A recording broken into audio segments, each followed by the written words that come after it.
Sommet de la CEDEAO, les chefs d'État tentent de dissuader les juntes militaires de quitter l'organisation.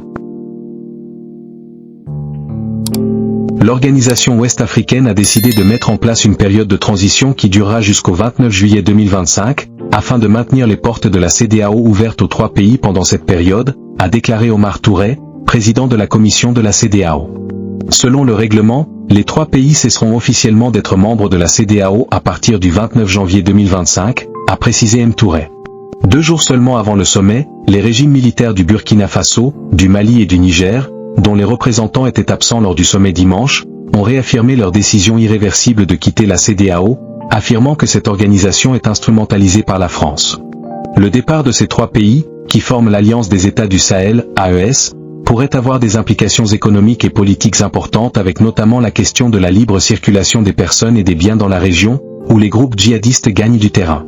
Bien que le départ imminent du Burkina Faso, du Mali et du Niger de la CEDEAO soit décourageant, nous saluons les efforts de médiation en cours, a déclaré Omar Touré à l'ouverture du sommet dimanche mandat des médiateurs prolongé. Le président sénégalais Bassirou Diomaye Faye, qui a été désigné médiateur entre les pays de l'AES et la CEDEAO afin de plaider leur maintien dans l'organisation, participe au sommet d'Abuja, capitale du Nigeria. Le président Faye avait affirmé la semaine dernière qu'il faisait des progrès dans les négociations avec les 3 pays, estimant qu'il n'y avait aucune raison pour qu'ils ne maintiennent pas leurs relations avec la CEDEAO, en particulier compte tenu de la situation sécuritaire. Pour tenter d'apaiser les tensions, le président togolais Faure Gnassingbé a également tenté de jouer un rôle de médiateur entre l'AES et la CEDEAO au cours des derniers mois.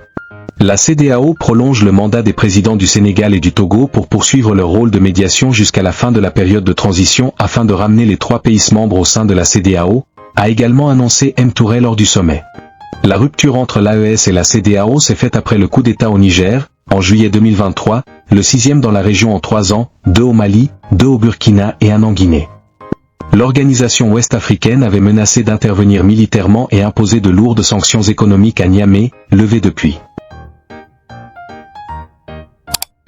Depuis un coup d'État en 2021, la Guinée, membre de la CEDEAO, est également dirigée par un chef militaire, le général Mamadi Doumbouya, qui a depuis été investi président. Sous la pression de la CEDEAO, les autorités militaires guinéennes avaient accepté d'organiser des élections d'ici fin 2024. Cependant, ils ont admis depuis qu'ils ne tiendraient pas cet engagement.